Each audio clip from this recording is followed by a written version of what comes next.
तो कल हमने जितनी भी कथाएं श्रवण करी वो सारी ठाकुर जी की बाल लीलाएं थी। तो अब ठाकुर जी ने जब गोवर्धन पर्वत को धारण किया तो वो 7 दिनों तक गोवर्धन पर्वत को धारण किए रहे।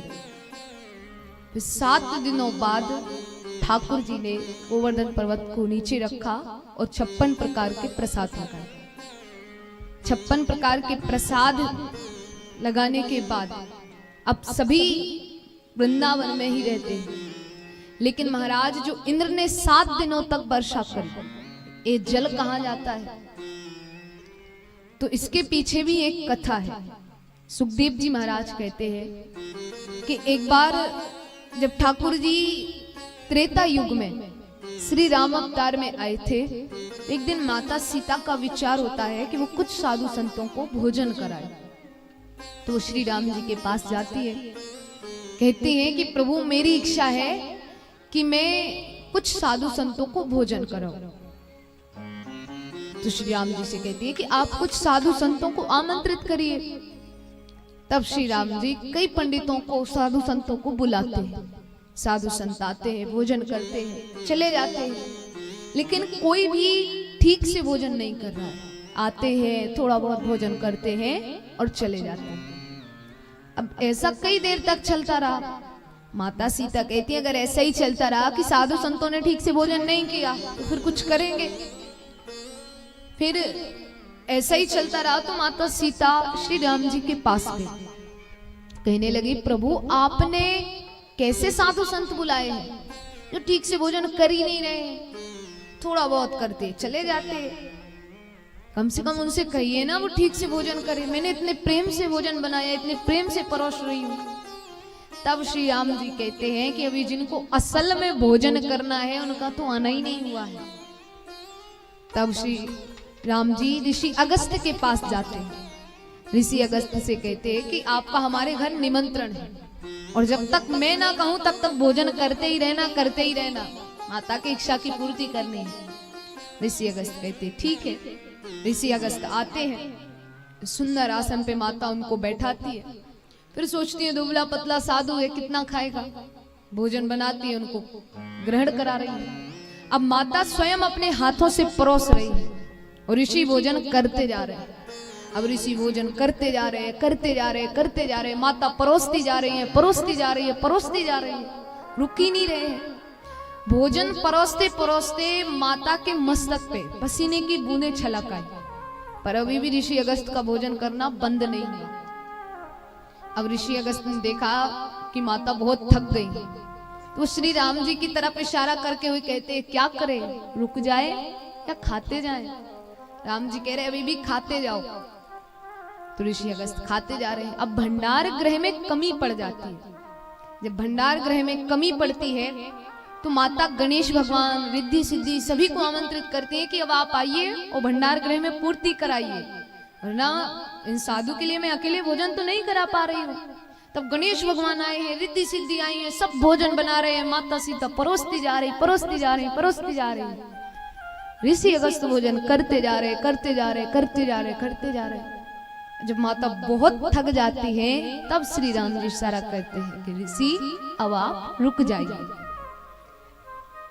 तब ऋषि रुकते हैं।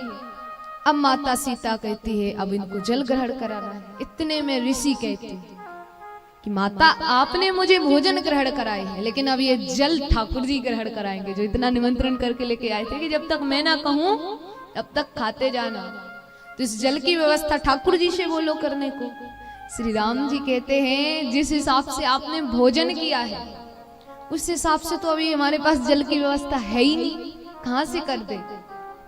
तब श्री राम जी ऋषि अगस्त्य से कहते हैं कि मैंने इस अवतार में यानी राम अवतार में आपको भोजन ग्रहण कराए हैं और जब मैं कृष्ण अवतार में आऊंगा तब आपको मैं जल ग्रहण कराऊंगा। मैं गोवर्धन पर्वत धारण करने की लीला करूंगा। इंद्र 7 दिनों तक वर्षा करेंगे और उनका जो जल होगा वो आप ग्रहण करेंगे। तो यहाँ ठाकुर जी ने जब गोवर्धन पर्वत को धारण किया तो फिर ऋषि अगस्त्य को ठाकुर जी ने फिर से आमंत्रित किया कि वो पूर्व जन्म का जल उधार है, जलपान कराना है। तो ऋषि अगस्त्य आते हैं और उस जल को ग्रहण करते हैं। तो इस प्रकार से ऋषि अगस्त ने उस पूरे जल को ग्रहण किया। अब ब्रज में सूखी रज उड़ रही है, मानो बरसों से बरसा ही नहीं हुई। अब इंद्र अपने सैनिकों से कहते हैं, जाओ वृंदावन में ब्रज में जाके देखो क्या चल रहा है। अभी तक तो पूरा ब्रजमंडल डूब जाना चाहिए, वर्षा इतनी करी है। तो इंद्र के सेवक गण आते हैं, सैनिक गण आते हैं, देखते हैं कि ब्रज में सूखी रज उड़ रही है, ऐसे लग रहा है मानो बरसों से बरसा ही नहीं हुई। तब सेवक गण बताते हैं कि महाराज उधर तो वर्षा हुई भी है या नहीं हुई है, वहां तो ऐसे लग रहा कि वर्षा कभी हुई ही ना हो, सूखी रज पड़ी है।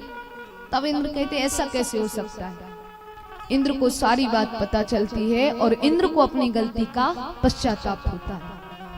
और इंद्र को जब अपनी गलती का पश्चाताप हुआ तो ठाकुर जी के पास आते हैं और इंद्र अपनी गलती का पश्चाताप करते हैं और ठाकुर जी इंद्र को क्षमादान दे देते हैं। महाराज, हमने कल एक कथा सुनी थी कि ब्रह्मा जी ठाकुर जी के जितने भी ग्वाल वाल गोपी थे सभी को अपने लोक ले गए थे, ब्रह्मलोक। फिर वापस भगवान ने अपने अंश से प्रत्येक देवी देवता की, प्रत्येक ग्वाल वाल की रचना करी थी। फिर उनको भी अपनी गलती का पश्चाताप हुआ था कि हमने ठाकुर जी की परीक्षा ली है। तो ब्रह्मा जी भी क्षमा याचना करने को आए थे और ठाकुर जी ने ब्रह्मा जी को क्षमादान नहीं दिया था, लेकिन इंद्र ने जब क्षमा याचना करी तो इंद्र को क्षमादान दे दिया। क्यों दे दिया? क्योंकि ब्रह्मा जी ने एक प्रकार से ठाकुर जी को उनके भक्तों से दूर किया था और इंद्र ने क्या किया है, एक प्रकार से भक्तों को जोड़ने का काम किया। क्योंकि जो ब्रज की नई नई बहुएं थी जिनको कभी ठाकुर जी के दर्शन नहीं होने थे, लेकिन जब ठाकुर जी ने गोवर्धन पर्वत को धारण किया तो जितनी भी नई नई बहुएं थी वो सारी गोवर्धन पर्वत के नीचे खड़ी थी, तो सभी ने ठाकुर जी के दर्शन करे। तो एक प्रकार से इंद्र ने भक्तों को जोड़ने का कार्य किया, तो ठाकुर जी ने इंद्र को क्षमादान दे दिया। इस प्रकार से ठाकुर जी ने गोवर्धन पर्वत की लीला करी।